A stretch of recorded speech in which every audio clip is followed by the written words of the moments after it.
Oui, en termes de charges sociales, je trouve qu'il y a quelque chose de particulièrement intéressant s'agissant des fonctionnaires européens et qui mérite tout de même d'être mis en exergue.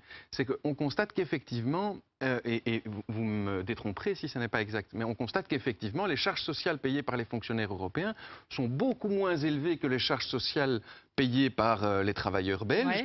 Ouais. J'ai noté que c'était de l'ordre de 14%, vous me détromperez. Et ces charges sociales suffisent à financer un système de protection sociale pour les fonctionnaires européens qui est extrêmement performant.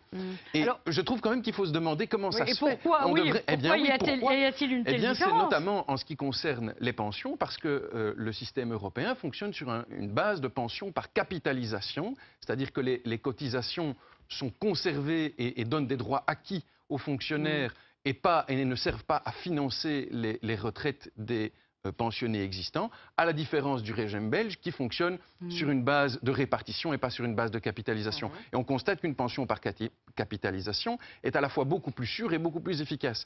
Donc il faudrait changer le système de nos pensions. Et d'ailleurs, pour les députés, c'est la même chose. Les députés aussi ont un système de pension par capitalisation qui est beaucoup plus sûr et beaucoup plus efficace. Donc, quand les députés votent leur propre système de pension, ils utilisent le système de capitalisation, tandis que pour le reste de la population, on utilise le système de répartition avec lequel on va droit dans le mur. Et ça, je trouve tout de même important de le signaler. Ce qui est bon pour le reste de la population n'est pas bon pour les députés quand il s'agit de leur propre situation.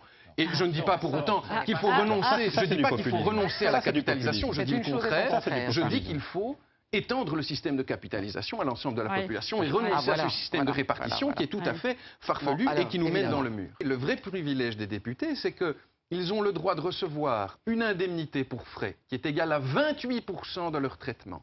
Et que cette indemnité de frais, contrairement à ce que je viens d'entendre, cette indemnité de frais, ils ne doivent pas la justifier. Donc en d'autres termes, ils reçoivent 28%, c'est censé couvrir des frais, mais ils ne doivent pas expliquer à quoi ça a effectivement servi. C'est une indemnité forfaitaire. Et moi je trouve que c'est un très bon système.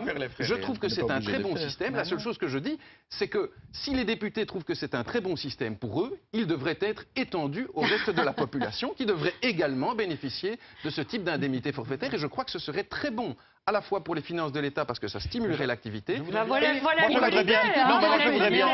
bien entendre.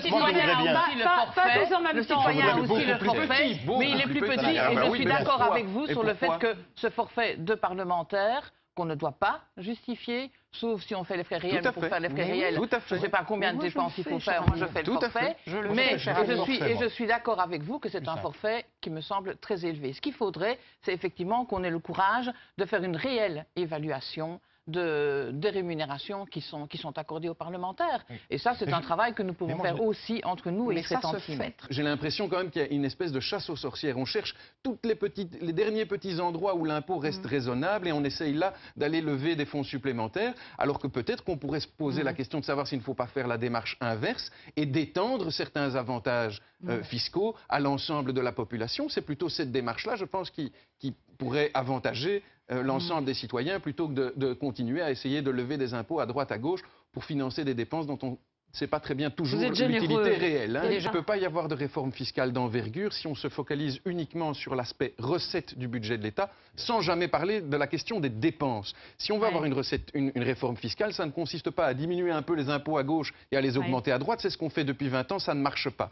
Ce qu'il faut faire dans une réforme fiscale, c'est diminuer les impôts pour tout le monde.